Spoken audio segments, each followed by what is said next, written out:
एक मीनाक्षीपुर गांव में एक गरीब लड़की मीनू रहती थी। तो समय पहले ही टीटी बीमारी के कारण उसके माता पिता की मृत्यु हो गई थी। मीनू बहुत दयालु और चालाक थी और वह माँ दुर्गा की भक्त थी। एक दिन वे माँ दुर्गा से कहती है, अब मैं क्या करूं? इस दुनिया में मेरा आपके सिवा कोई नहीं है। मैं अब अनाथ हो गई हूँ। मेरी उम्र कम होने के कारण यहाँ पर मुझे कोई भी काम नहीं देता। मैं क्या करूं माँ, मैं क्या करूं? इतना बोलकर वह चली जाती है। उसको बहुत भूख लगी होती है। तभी वह पास में एक ढोसा वाले की दुकान पर जाती है और कहती है, अंकल मुझे बहुत भूख लगी है, आप मुझे कुछ खाने को दे दो। ठीक है, पैसे दो, मैं तुम्हें ढोसा देता हूँ। मेरे पास पैसे नहीं है। क्या पैसे नहीं है? चलो आगे जाओ, यहाँ पर कुछ भी नहीं है खाने के लिए। चलो जाओ। यह सुनकर वह चली जाती है और एक ठेला की दुकान पर जाती है और उससे भी फ्री में ठेला मारती है। लेकिन पैसे ना होने के कारण वह भी मीनू को जाने तो चाहता है। उदास होकर मीनू चलती चलती जंगल में पहुंच जाती है और जंगल में उसे एक आम का पेड़ दिखाई देता है जिसमें केवल एक ही आम होते हैं।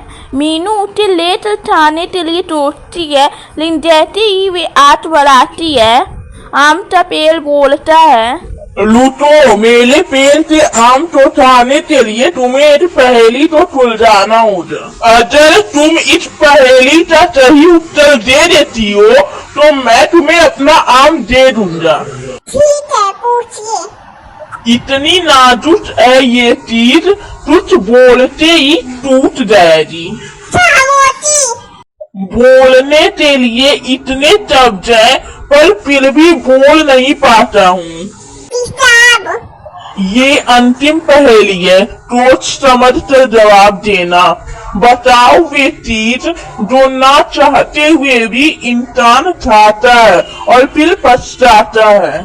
कुछ देर सोचने के बाद वह बोलती है, ढोसा, जो इंसान ना चाहते हुए भी खाता है।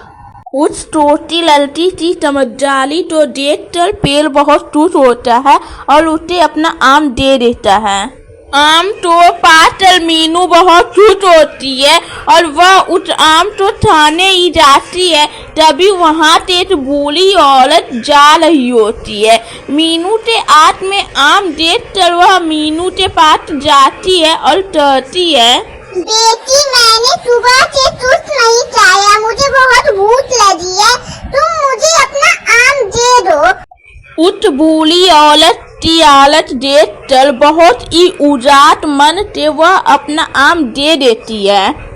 आम तो पाकर बूढ़ी औरत उसे आशीर्वाद देती है और कहती है, बेटी, तुमने मुझे आम दिया है, अब तुम्हें कभी भी खाने पीने की कोई कमी नहीं होगी। इतना बोलकर वह चली जाती है और मीनू भी अपने दल पर आ जाती है और वह बोलती है, माँ, मुझे बहुत भूख लगी है, मुझे कुछ खाने को दे दो।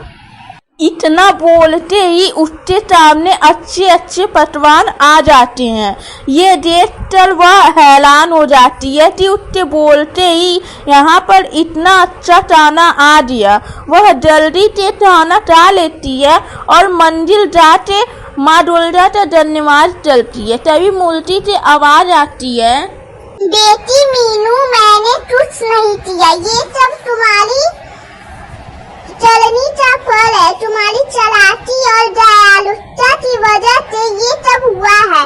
कुछ भी हो जाए तो अपनी दयालुता मत छोड़ना।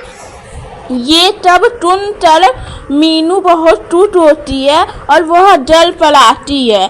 अब वे किसी भी गरीब और भूखे लोगों को देखती है तो उसे अपने जल पर लाकर बहुत ही प्रेम से खाना खिलाती है। अब उसके पास खाने पीने की कोई भी कमी नहीं होती और वह अपना जीवन माता रानी का नाम लेकर अच्छे से बिताने लगी।